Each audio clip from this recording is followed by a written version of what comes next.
আজ 25শে জুন আমাদের একমাত্র ছেলে লিবানের জন্মদিন। এ দিনটি আমাদের কাছে অবশ্যই স্পেশাল কিছু। এদিন আমরা ঘরোয়াভাবে বিভিন্ন অনুষ্ঠান করে থাকি, স্পেশাল খাবারের আয়োজন এবং রাতে কেক কাটা। আমাদের সাথে আমাদের প্রতিবেশীরাও যোগ দিলে অনুষ্ঠান হয়ে ওঠে প্রাণবন্ত। কিন্তু এবার একটু ভিন্নভাবে তার জন্মদিনটাকে উদযাপনের সিদ্ধান্ত নিয়েছি। তাই আমরা আজ বিকেলে চলেছি মাওয়ার উদ্দেশ্যে। আমরা মাওয়া এক্সপ্রেসওয়ে ধরে চলে যাচ্ছি মাওয়া। পথিমধ্যে আমরা ছোট একটি কেক এবং অন্যান্য প্রয়োজনীয় সামগ্রী কিনে নিয়েছি এবং পথিমধ্যে বা রাস্তার মাঝে আমরা কেক কাটব এবং তারপর মাওয়া যাব। মাওয়া যেয়ে আমরা ইলিশ এবং খাবো আর রাতের পদ্মা নদী দেখব। চলুন। সন্ধ্যা ঠিক একটু আগে আমরা আমাদের গাড়ি থামিয়েছি হাইওয়ের পাশে। হাইওয়ের পাশের গাড়ি থামিয়ে আমরা আমাদের ছেলের জন্মদিন উপলক্ষে কেক কাটার ব্যবস্থা করছি। ওখানে দেখতে পাচ্ছেন মা ছেলে দুজনেই রয়েছে কেক কাটতে। সাথে রয়েছে আমাদের ভাতিজি। আমাদের ছেলে কেক কাটছে।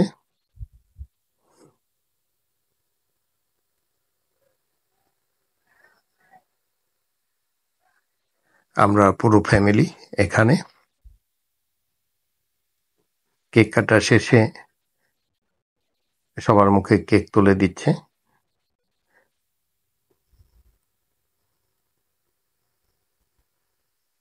আমাদের ছেলেকে কেক খাওয়াচ্ছি আমরা এবং সন্ধ্যার যে আভা পিছনে দেখতে পাচ্ছেন আপনারা এবং সেই সাথে দেখতে পাচ্ছেন হাইওয়েতে চলে যাচ্ছে গাড়ি শাসা করে। এই ব্যস্ততম সড়কের পাশে জন্মদিন উদযাপন সত্যি এক অনন্য অসাধারণ ব্যাপার হয়ে থাকবে আমাদের জীবনে। খুব সুন্দর লাগছে আজকের এই দিনটিকে, স্পেশালি নীল আকাশ, সেই সাথে সূর্যাস্তাচলের যে সুন্দর দৃশ্য সেটা দেখা যাচ্ছে মাওয়া এক্সপ্রেসওয়ের ধরে। সাই সাই করে গাড়িগুলো চলে যাচ্ছে, দেখতে পাচ্ছেন আপনারা। আর সেখানে দাঁড়িয়ে আমরা আমাদের সন্তানের সন্ধ্যার রক্তিম আভায় আবির রঙে রাঙানো দেখা যাচ্ছে আমাদের সন্তানের চেহারাটাকে। সে এক পিস কেক নিয়ে খাচ্ছে। এই মুহূর্তে আমি তার চিত্র ধারণ করছি। সে একটু লজ্জাও পাচ্ছে। আমরা মাওয়া এসে গেছি এবং এই যে রেস্টুরেন্টটা দেখতে পাচ্ছেন, এই রেস্টুরেন্টের সামনে গাড়ি পার্ক করেছি। এই রেস্টুরেন্টটা দেখতে বাইরে থেকে সুন্দর মনে হচ্ছে। রেস্টুরেন্টের সামনে চমৎকার একটি ঝর্ণা দেখতে পাচ্ছেন। আপনারা রেস্টুরেন্টের ভিতরে অংশ দেখতে পাচ্ছেন। এখানে এসি এবং নন এসি দুইটা অংশ রয়েছে। আবার মাছ কেনার পালা। আমরা মাছ কিনতে এসেছি। এই ককশিটের ভিতরে অনেক ধরনের মাছ রয়েছে, ছোট বড়। আমরা প্রায় 700 থেকে 800 গ্রাম ওজনের ইলিশ দেখেছি, এগুলোর একটা নিলাম। এরপরে বাইরে চলে আসলাম রাস্তার ভিউটা দেখানোর জন্য। এই মুহূর্তে রাস্তার কি অবস্থা সেটা দেখতে পাচ্ছেন। হোটেল বয়রা ডাকাডাকি করছে, তাদের রেস্টুরেন্ট মাছ কেনার পর পরিষ্কার করে নিচ্ছে। এরপর পরিষ্কারের পর মাছ কাটাকাটি হবে। দেখতে পাচ্ছেন আপনারা যে মাছের পিস করছে অত্যন্ত দক্ষ হাতে।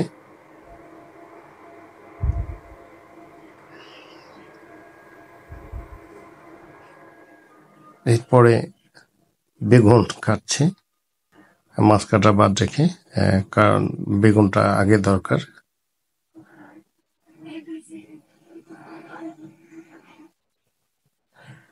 বেগুনের পর মাছ কাটছে, দেখতে পাচ্ছেন।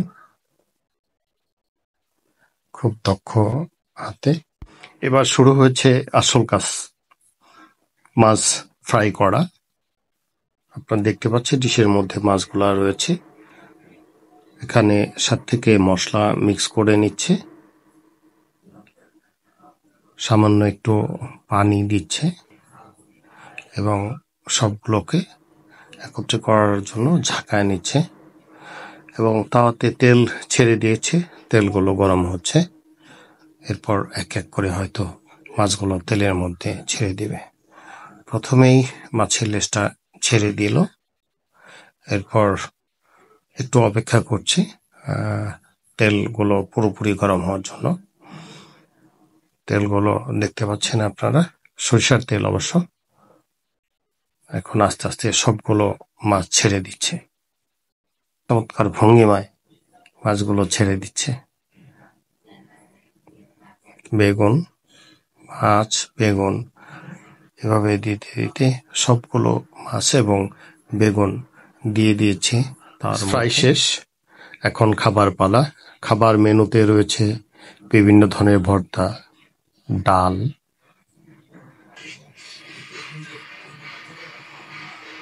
চিকেন, লেজের ভর্তা, সালাদ এবং ফিশ ফ্রাই বা ইলিশ ফ্রাই। দেখতে পাচ্ছেন আপনারা, চমৎকার লাগছে দেখতে। ভাত, সাদা ভাত। আমরা খাওয়া শুরু করেছি। আমাদের ছেলে যেহেতু মাছ খায় না, তাই তার জন্য চিকেন অর্ডার করেছি। সবাই খুব মজা করে খাচ্ছে, দেখতে পাচ্ছেন আমাদের ছেলে চিকেন খাচ্ছে। খাওয়া দাওয়া শেষ করে আমরা চলে এসেছি পদ্মা নদীর তীরে রাতের পদ্মা দেখার জন্য। দূরে দেখা যাচ্ছে পদ্মা সেতুর আলো আর পদ্মা টলমলে পানি। কাবাব তৈরি করছে এক ভাই,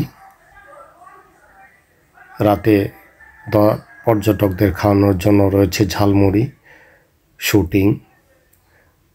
এই ছিল আজকে আমাদের রাতের মাওয়ার ভ্রমণের কাহিনী। অনেক হয়েছে, এবার ফেরার পালা। তার আগে জানিয়ে দিচ্ছি যে খাবারের মানটা ভালো ছিল। অবশ্যই মাছ কেনার আগে দরদাম করে নেবেন, আর বিল দেওয়ার পর অবশ্যই বিল চেক করে নেবেন, না হলে ঠকে যেতে পারেন। তো আজকে আমাদের ভ্রমণটা খুবই চমৎকার ছিল।